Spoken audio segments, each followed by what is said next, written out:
देखिए ट्रांसलेशन का मतलब क्या होगा या ट्रांसलेशन क्या होता है। ट्रांसलेशन वो प्रोसेस है जिसमें जो मैसेंजर आरएनए के ऊपर इंफॉर्मेशन प्रेजेंट थी, उस एमआरएनए की इंफॉर्मेशन के बेसिस पे हम लोग किसी प्रोटीन को सिंथेसाइज करेंगे या प्रोटीन का सिंथेसिस करवाएंगे। और यहां पे इस प्रोसेस में राइबोसोम और टीआरएनए रोल प्ले करेगा। तो मैंने बोला वो प्रोसेस जिसमें एमआरएनए के ऊपर जो इंफॉर्मेशन कोडॉन की फॉर्म में थी, उन कोडॉन के हिसाब से किसी प्रोटीन को सिंथेसाइज करना या किसी पॉलीपेप्टाइड की सिंथेसिस करवाना ही ट्रांसलेशन कहलाता है। अब इस ट्रांसलेशन के अंदर हमारे कौन कौन से स्टेप्स होंगे, तो इसमें सबसे पहला स्टेप होता है बेटा जिसे हम लोग कहते हैं activation of amino acid. Activation of amino acid, यहां पे क्या किया जाएगा, जो भी अमीनो एसिड होगा उसको मैं अमीनो एसिड 1 लिख रहा हूं, उस अमीनो एसिड को एक्टिवेट करने के लिए एटीपी को 2 बार हाइड्रोलाइज किया जाएगा। तो अगर एटीपी एक बार हाइड्रोलाइज होती है तो यहां पे हमें एडीपी और इनऑर्गेनिक फॉस्फेट मिलता है, और जब दूसरी बार एडीपी को फिर से हाइड्रोलाइज करेंगे तो हमें मोनोफॉस्फेट और एक और इनऑर्गेनिक फॉस्फेट मिलेगा। तो अगर मैं किसी एटीपी को डायरेक्टली दोनों फॉस्फेट को निकाल दूं तो एएमपी और 2 पायरोफॉस्फेट हमारे पास में बचेंगे या नहीं बचेंगे। अगर मैं एटीपी को डायरेक्टली 2 बार हाइड्रोलाइज कर दूं तो 2 फॉस्फेट उसमें से निकल गए तो मोनोफॉस्फेट ही बचेगा। तो यहाँ पे अमीनो एसिड के साथ में एटीपी को हाइड्रोलाइज किया जाएगा और एक एंजाइम होता है जिसका नाम होगा बेटा अमीनो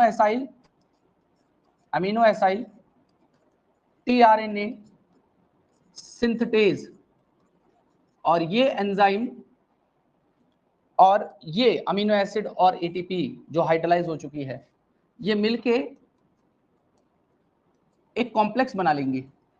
अमीनो एसिड, एएमपी और इस एंजाइम को मैं E1 नाम दे रहा हूं, अमीनो एसाइल टीआरएनए सिंथेटेज को E1 कह रहा हूं। तो अमीनो एसिड, एएमपी और एंजाइम 1 कॉम्प्लेक्स बन जाएगा और उसके साथ में हमारे पायरोफॉस्फेट होंगे, और ये जो कॉम्प्लेक्स बना था, ये जो पूरा कॉम्प्लेक्स बना था, अब इस कॉम्प्लेक्स को यूज किया जाएगा किसी टीआरएनए को चार्ज करने के लिए। तो यहां पे दूसरा स्टेप होगा चार्जिंग ऑफ टीआरएनए। यहां पे दूसरा स्टेप होगा charging of tRNA. Charging of tRNA में बेसिकली क्या होगा बेटा, ये जो टीआरएनए है जिसके ऊपर जो अमीनो एसिड बाइंडिंग साइट थी, जब तक उसके ऊपर कोई अमीनो एसिड नहीं लगा हुआ तो ये टीआरएनए अनचार्ज कहलाता है, ये अनचार्ज टीआरएनए है।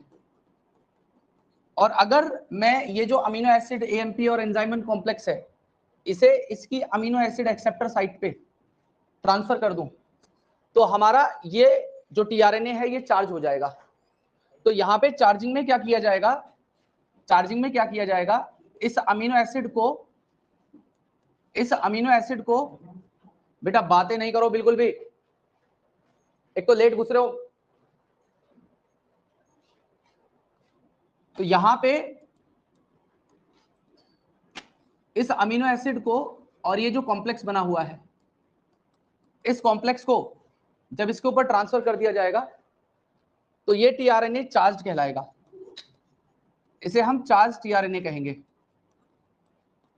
तो हम इसको रिएक्शन की फॉर्म में कैसे लिख सकते हैं, तो इसको रिएक्शन की फॉर्म में बेटा ऐसे लिखा जाएगा कि जो हमारा अमीनो एसिड एएमपी और एंजाइम 1 कॉम्प्लेक्स था उसके साथ में जब टीआरएनए जुड़ जाएगा तो टीआरएनए भी उसके कॉम्प्लेक्स का एक पार्ट होगा, और अब हमारे पास में अमीनो एसिड एएमपी, टीआरएनए और एंजाइम 1 ये सारे के सारे मिलकर कॉम्प्लेक्स बना लेंगे। और अब चार्जिंग जब टीआरएनए की हो जाएगी, और ध्यान रखना जब टीआरएनए को चार्ज किया जाएगा तो उसमें जो एंटीकोडॉन है उस एंटीकोडॉन का खास ध्यान रखा जाएगा कि इसका कॉग्निट अमीनो एसिड इसके ऊपर होना चाहिए, मतलब जिस तरीके का हमारा एंटीकोडॉन है उसी हिसाब से यहाँ पे अमीनो एसिड हो। ऐसा ना हो कि एंटीकोडॉन और कोडॉन तो कुछ और है और अमीनो एसिड कुछ और चल रहा है इसके ऊपर। तो यहाँ पे कॉग्निट हमारा अमीनो एसिड होना चाहिए। और अब क्या होगा, अब होगा इनिशिएशन। तो तीसरा स्टेप यहाँ पे होता है जिसे हम लोग इनिशिएशन कहेंगे। इनिशिएशन में क्या होता है, जो हमारा मैसेंजर आरएनए था जो ट्रांसक्रिप्शन के थ्रू बन गया था, तो मैंने आपको बताया था उसके अंदर हमारे स्टार्ट कोडॉन होंगे और स्टॉप कोडॉन भी होंगे, और बीच में हमारे नॉर्मल कोडॉन्स लगे होंगे जो किसी ना किसी अमीनो एसिड के लिए कोड कर रहे होंगे, जो किसी ना किसी अमीनो एसिड के लिए कोड कर रहे होंगे। और यहाँ पे हमारा स्टॉप कोडॉन लगा हुआ है, तीनों में से कोई भी एक स्टॉप कोडॉन यहाँ पे लगा हो सकता है। यहाँ पे तीनों में से कोई भी एक कोडॉन हमारा स्टॉप कोडॉन के तौर पे एक्ट करेगा। और मैंने आपको एक बात बताई थी कि ये जो मैसेंजर आरएनए है, इस मैसेंजर आरएनए में स्टार्ट कोडॉन से जस्ट पहले एक रीजन होता है जिसे हम लोग यूटीआर कहते हैं, अनट्रांसलेटेड रीजन। और मैंने आपको इसका फंक्शन बताया था, अनट्रांसलेटेड रीजन का बेसिकली ट्रांसलेशन नहीं होगा, लेकिन ये ट्रांसलेशन एफिशिएंसी को बढ़ाएंगे। तो यहाँ पे 5 प्राइम यूटीआर और 3 प्राइम यूटीआर दोनों रीजन प्रेजेंट होंगे। अब इसमें क्या होगा, सबसे पहले राइबोसोम की छोटी सब यूनिट आके बाइंड करेगी। तो यहाँ पे क्या कर रहा हूं मैं, जो राइबोसोम की छोटी सब यूनिट है इसमें मैं नंबर 1 लिख रहा हूं। यहाँ पे राइबोसोम की स्मॉलर सब यूनिट आके इस एमआरएनए के ऊपर बाइंड करेगी, राइबोसोमल स्मॉलर सब यूनिट आके इसके ऊपर बाइंड करेगी। और याद रखना कि राइबोसोम की जो छोटी सब यूनिट है वो प्रोकैरियोट्स के अंदर तो 30s होती है और यूकैरियोट्स के अंदर 40s होती है। और किसी भी एक राइबोसोम को बनाने में आपके दो चीजों का इन्वॉल्वमेंट है, एक तो राइबोसोमल आरएनए और हमारी दूसरी चीज होती है प्रोटीन। और यहाँ पे 80 डिफरेंट टाइप की प्रोटीन बेटा किसी राइबोसोम के अंदर आपको प्रेजेंट मिल सकती है। और प्रोकैरियोट्स के अंदर एक सब यूनिट है जिसे हम लोग कहते हैं 23S आरआरएनए। ये इनके प्रोकैरियोट्स के आरएनए में प्रेजेंट होता है और ये आरआरएनए कैटलिस्ट के तौर पे भी एक्ट कर सकता है। और ऐसे आरएनए जो कैटलिस्ट के तौर पे एक्ट करते हैं तो उन्हें हम लोग राइबोजाइम कहते हैं। तो राइबोजाइम वाला जो आरएनए है 23S, ये केवल प्रोकैरियोट्स के अंदर आपको मिलेगा, यूकैरियोट्स के अंदर 23S सब यूनिट नहीं होती, यूकैरियोट्स में हमारी 28S सब यूनिट होती है। तो यहाँ पे सबसे पहला काम क्या किया गया, ये जो हमारा मैसेंजर आरएनए था, इस मैसेंजर आरएनए के ऊपर राइबोसोम की छोटी सब यूनिट को बाइंड करवाया गया।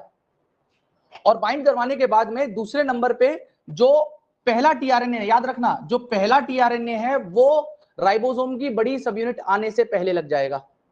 मतलब पहला टीआरएनए राइबोसोम के आने से पहले लगेगा।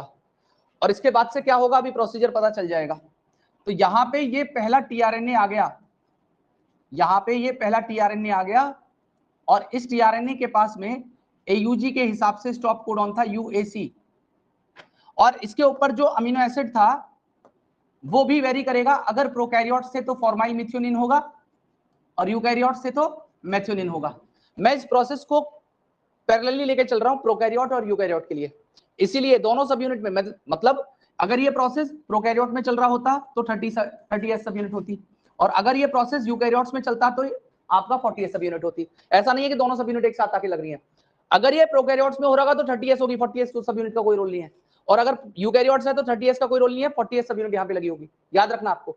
तो दूसरे नंबर पे क्या हुआ है, दूसरे नंबर पे पहले नंबर पे इस एमआरएनए के साथ में राइबोसोम की स्मॉलर सब यूनिट ने आके जुड़ी, और दूसरे नंबर पे हमारा जो चार्ज टीआरएनए था, जो चार्ज टीआरएनए था वो चार्ज टीआरएनए आके इसके ऊपर बाइंड करेगा एमआरएनए के ऊपर।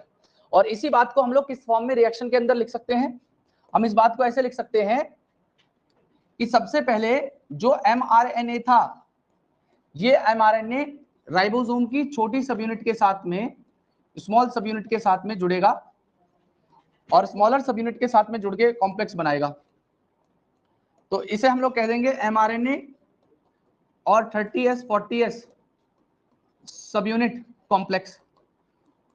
और दूसरे नंबर पे क्या हुआ, इस कॉम्प्लेक्स के साथ में सबसे पहले मैसेंजर आरएनए के साथ में राइबोसोम की छोटी सब यूनिट आई तो उसका रिएक्शन ये हो गया, और अब इस कॉम्प्लेक्स के साथ में टीआरएनए और जोड़ दीजिए, तो यहां पे क्या दूसरा रिएक्शन हो जाएगा, एमआरएनए 30s 40s सब यूनिट, और उसके साथ में आपका टीआरएनए आके जुड़ जाएगा, और टीआरएनए आके जुड़ने के बाद में यहां पे एमआरएनए 30s 40s सब यूनिट और टीआरएनए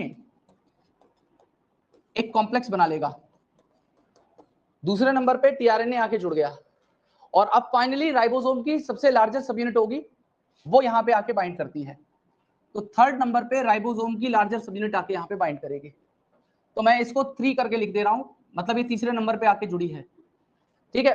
तो यहाँ पे 50s या 60s सब यूनिट होगी, प्रोकैरियोट्स में 50 और यूकैरियोट्स में 60, लार्जर सब यूनिट आके जुड़ जाएगी,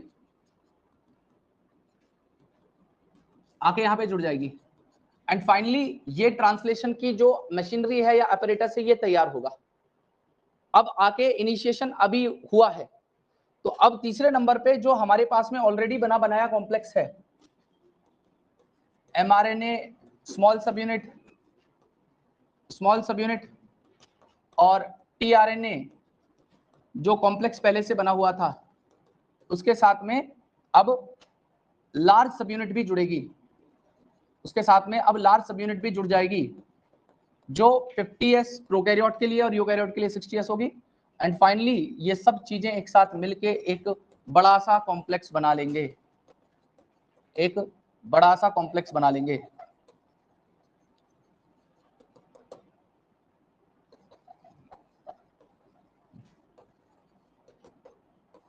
ये एक बड़ा सा कॉम्प्लेक्स बन गया।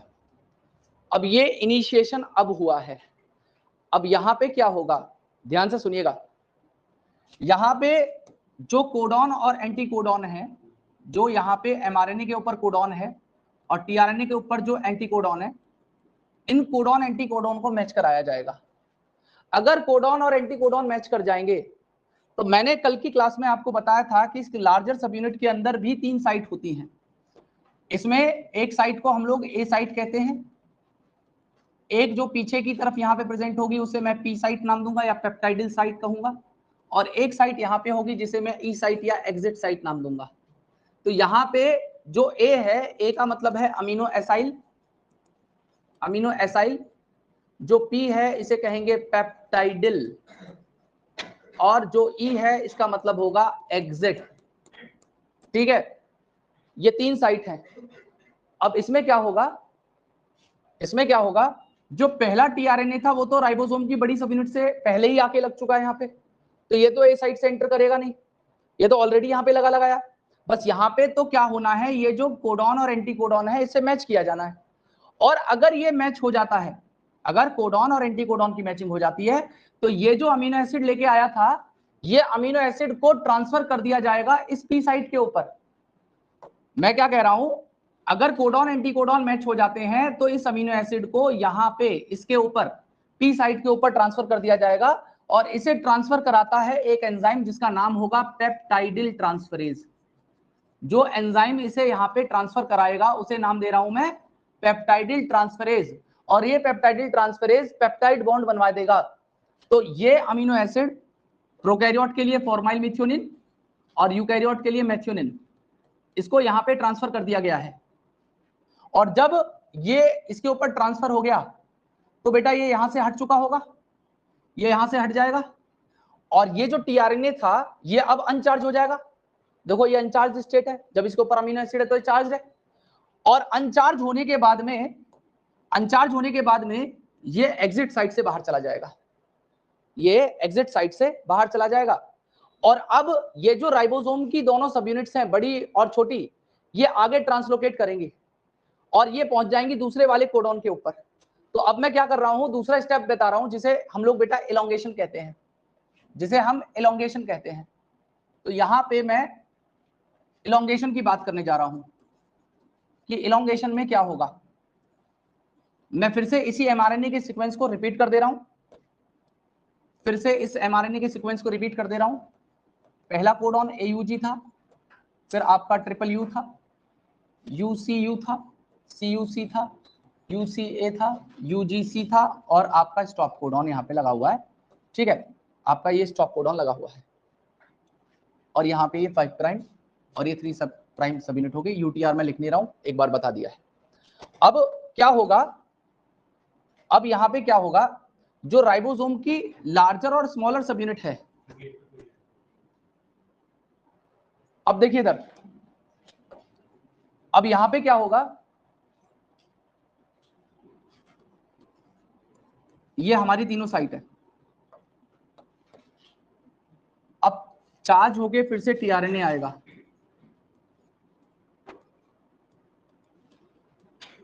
चार्ज होके टीआरएनए फिर से आएगा, इसके ऊपर फिर से अमीनो एसिड प्रेजेंट होगा,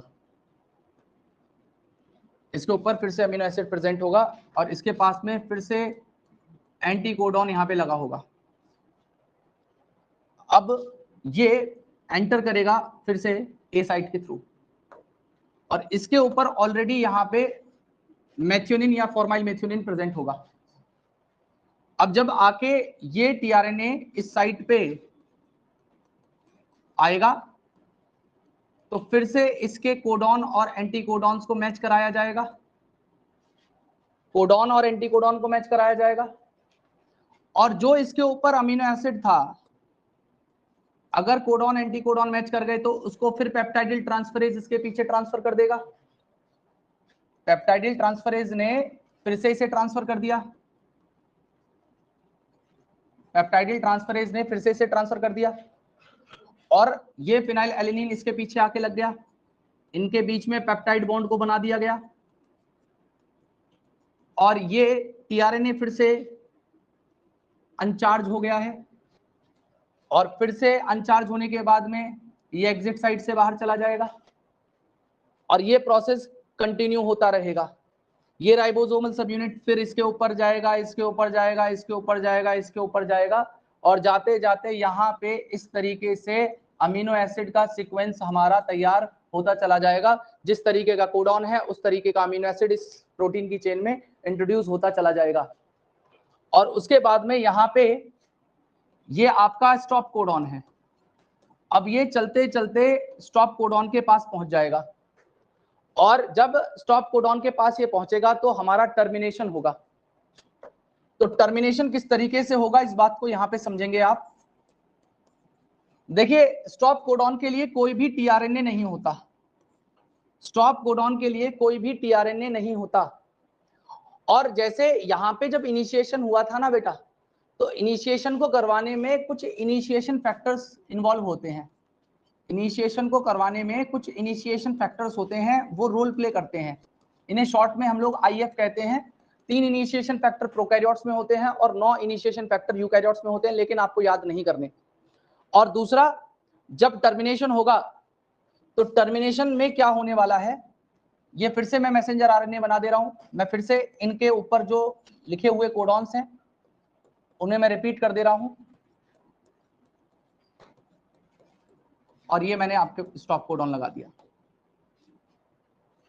ये मैंने स्टॉप कोडॉन लगा दिया, और अब फिर से मैंने राइबोसोम की लार्जर और स्मॉलर सब यूनिट को यहां पे पहुंचा दिया है स्टॉप कोडॉन के ऊपर।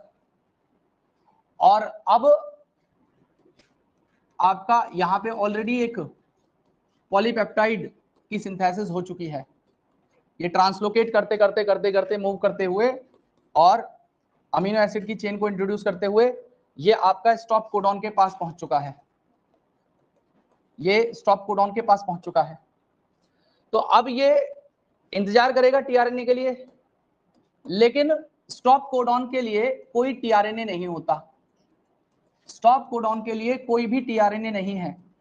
मतलब इस बात का क्या हो गया, अगर हमारे पास में टोटल 64 कोडॉन है, जिनमें से 3 हमारे स्टॉप कोडॉन हो जाते हैं, तो हमारे पास कोडिंग जो कोडॉन बचते हैं वो 61 बचते हैं।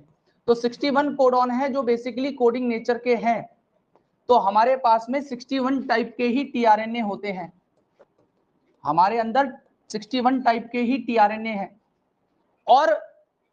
और यहां पे जब कोई टीआरएनए नहीं आएगा तो कुछ रिलीज फैक्टर आएंगे, जब यहाँ पे कोई टीआरएनए नहीं आएगा तो यहाँ पे रिलीज फैक्टर आएंगे, और ये रिलीज फैक्टर क्या करेंगे, इन राइबोसोमल सब यूनिट को डिसोसिएट करवा देंगे इस एमआरएनए के ऊपर से, और यहां से जो आपका पॉलीपेप्टाइड था ये भी इससे अलग हो जाएगा।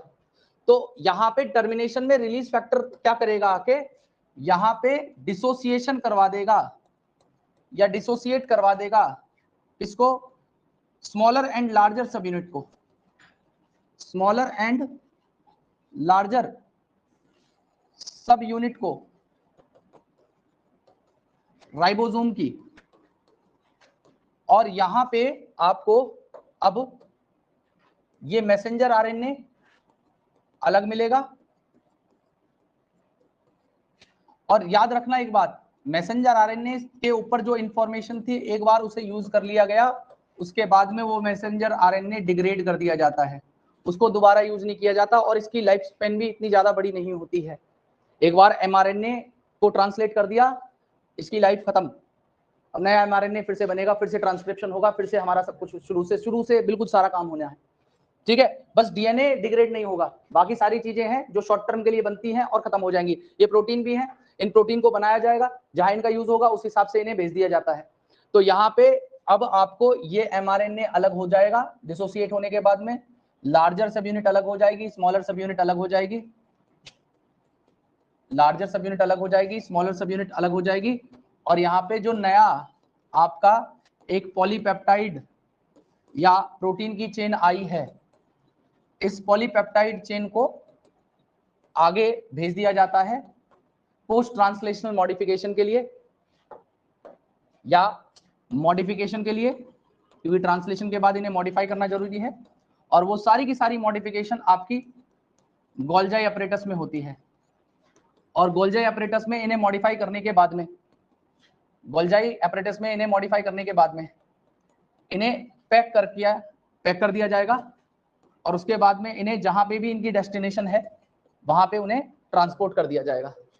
ये सारा प्रोसेस था जो ट्रांसलेशन का हुआ, और ये सारा का सारा प्रोसेस ट्रांसलेशन का साइटोप्लाज्म के अंदर हुआ है।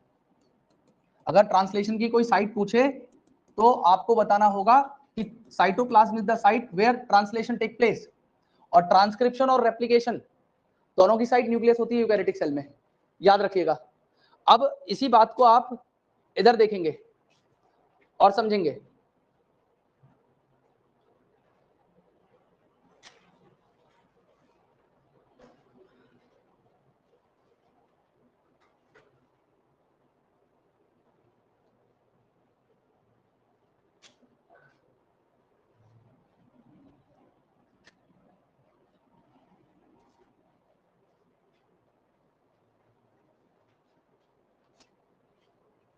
देखिए, ट्रांसलेशन में सबसे पहला पॉइंट लिखा हुआ है,